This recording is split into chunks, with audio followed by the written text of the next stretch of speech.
And I started thinking about how the hell all these people ended up here. I started thinking about human migration.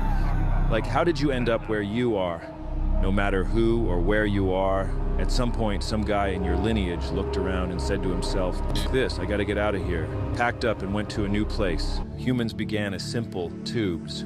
A mouth and an asshole. Purest form of a proper organism. Just floating in the ocean somewhere, and eventually that tube evolved into this fish kind of thing. And this fish, this was the first in our lineage to become a new guy and to migrate.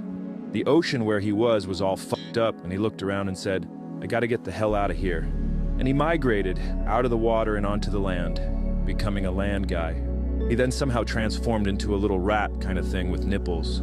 And the nipple rat evolved into like a monkey chimp thing or whatever. And then the chimp, or ape or whatever, it became a human guy. And it wasn't long until those human guys, like that fish before them, looked around and said, "I gotta get the hell out of here." And they migrated to every corner of the earth. A lot of animals have these built-in mechanisms. We are no different. Just like how birds have like a magnet in their brain or something, which tells them when and where to migrate somewhere else. It's obvious from these historical records that the human instinct to say, "Fuck this, I gotta get out of here," becomes activated in times of fear. Fear is processed in the most ancient part of our brain, and it puts us into a fight or flight mode, just like the fish guy. And I don't know if you've looked around at the world lately, but people really are losing their shit. The whole world is on fire. There are crazy guys with nukes yelling at each other, and bombs are flying around all over the place. The air is full of smoke. All the fruit just tastes like wood now. We've all got microplastics in our brains. That can't be good. Plus, it's so f***ing hot out, I'm gonna piss myself. And don't even get me started on all those politics. What the hell is going on with TikTok? Why is China, doing all that stuff? Why did they close the oatmeal plant down? I wanted to keep working there. Now I got no money. I gotta pay MSRP for my steel cut. Bullshit, man. You know what? And then he says it. "Ah, f*** this, I gotta get out of here." Except this time, they've got nowhere to go. Not physically, anyway. But lucky for them, some of humanity's most powerful visionaries, the techno-wizards, have constructed a psychic ark to sail the seas of your mind and take you away from your problems and out onto a new frontier. A new reality. And here's where it gets crazy.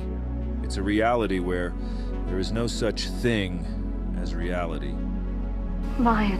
The techno-wizards use their machines to ramp up your own uncertainty about what's real and what's fantasy, to the point where you're so anxious that you do anything just to be certain. Those guys. No! It's all overphonics and sonics and dimensional superaction behind glass screens. You know, look, you think of something, and bam, it's there in the wall. Once you've lost connection with classic reality, you're just a guy floating out in the open ocean, desperate to find something to grab onto to save yourself, stranded and surrounded by a sea of danger. That is when the techno-wizards begin their most perverted sorcery. The future is gonna be amazing! They throw you a life preserver in the form of a new world, a new virtual world. In this virtual world, you're still going to be angry all the time, but at least you'll be certain, and that feels good. And because it feels so good, you just want to stay in there forever. Until eventually you've been in there so long that your new virtual world feels more real than your old classic reality. And once it's become more convincing than classic reality, it just becomes your new reality. Congratulations, you've migrated to a new place. It's a new reality, except it's anti-reality. It's what's called a hyper-real simulacrum. The battle for the mind of North America will be fought in the video arena. Yeah. The television screen is the retina of the mind's eye. Therefore, the television screen is part of the physical structure of the brain. Therefore, whatever appears on the television screen Pay attention. emerges as raw experience for those who watch it. Yep. Therefore, Oh, yeah. television is reality, Yep, exactly. and reality is less than television. There are a lot of visionaries in this world, all with their own ideas about creating new worlds into which we can migrate. But only a few have acquired the wealth and influence to actually execute such migrations at full scale. Movements triggered by everyone saying, "I gotta get the hell out of here," happen all the time. Throughout history, wealthy, influential people have leveraged these waves in order to serve their interests. using their power to direct migrants in or out of places beneficial to fulfilling their goals. Someone we've seen exploiting the "I gotta get the hell out of here" phenomenon is this Elon guy. He was bullied a ton as a kid because he was a strange, scrawny little weak guy who could also be a bit of a dickhead. And so his teachers, his parents, nobody wanted to help him. Did you have a happy childhood? No, it's terrible.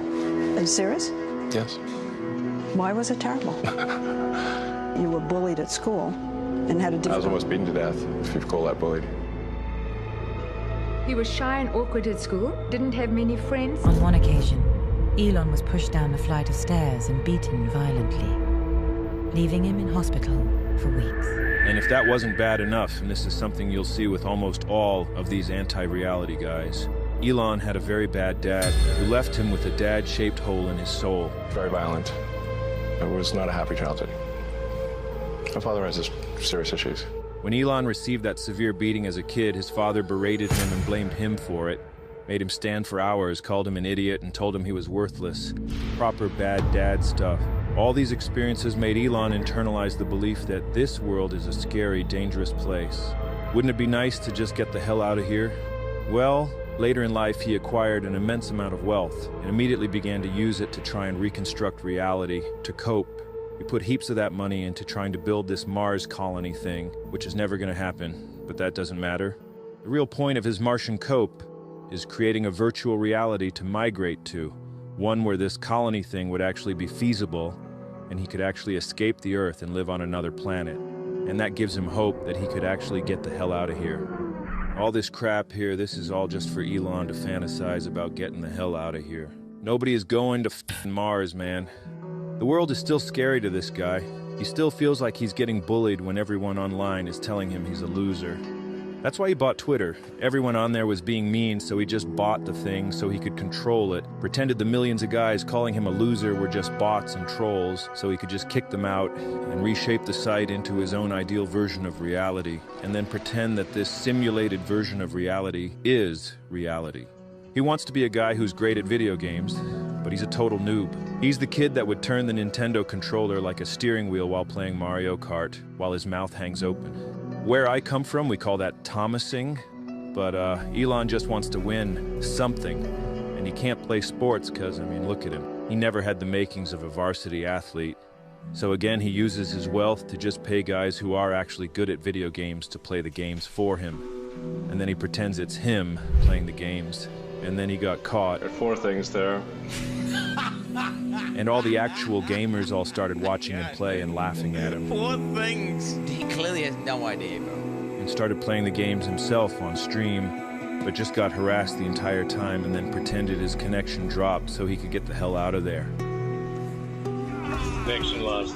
Elon wants him being a hero to be part of his hyper-reality as well. For a while, he was seen as a savior figure, but that illusion evaporated. He tried to reclaim his hero status by inserting himself into the rescue of those 12 Thai kids trapped in a flooded cave. He stuck his nose into the rescue operation, despite nobody asking him to, and offered them an old metal tube from the SpaceX garbage dump that they were throwing out anyway, and telling the actual rescue divers who were down there trying to do their jobs to toss the kids in this tube and pull them out. When the rescue leader told him this is insane and makes zero sense that the tube wouldn't even fit through the intricate cave system, Elon rage quit and called the guy a PDF file. Connection lost. He's tried to add being like a funny comedy guy to his hyper-reality, wormed his way into the stand-up comedy world, got on stage with Dave Chappelle and just got booed by an arena full of comedy fans. Rejected again.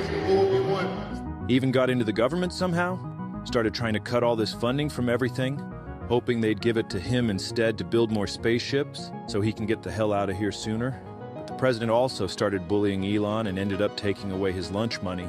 And now, Elon's even more messed up, even more desperate to escape, and finding it harder and harder to cling to that Mars colony cope. With Elon, where I said, if Trump doesn't win, I want to just leave the country. And then Elon said, there's nowhere to go. Elon, you don't believe in going to Mars anymore. Elon stopped believing in Mars. So he's allegedly retreating into a haze of ketamine-fueled escapism, just trying to get the hell out of here. The only way to make sense of all this strange behavior is that It is an effort to construct his own hyper-reality into which he can migrate and escape the scary world that rejects him. I actually saw a video of his ex-wife talking about how he does this, and I mean, she would know. We create a parallel world to escape the world that rejects us, or the world that we find too painful to live in. But some people are so good at doing this and master such an amazing skill set that they take their world and they infuse it into our world. She knows. And they change the world. Exactly. And these are the people we call visionaries. People who move between worlds. Exactly, yes. Between states of consciousness.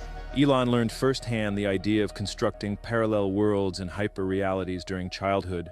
He grew up in South Africa, a country designed by white guys from Europe who had to get the hell out of there, move to Africa, but then decided they didn't want to have black guys as neighbors. So they created this hyper-reality in which God commanded the white guys to preserve their race or whatever, and they had no choice but to segregate all the black guys in another part of town. Because if God wants it, then, I mean, what can you do? You gotta do it. And by getting all the white guys to migrate their psyches into this hyper-reality, it allowed them to do all the heinous shit they had to do to achieve their goals of creating this new society. If you have enough power and influence, reality can be whatever you want it to be, and very few things are going to challenge you. We have a sort of grasp over the world. Elon wants to do a full migration into his hyper-reality, but he can't pull it off. It's not believable enough yet. His main problem is that not enough other guys are joining him in his hyper-reality anymore. The more guys you can get to buy into your simulation, the stronger the pillars necessary to uphold the new reality become. Which brings us back to this.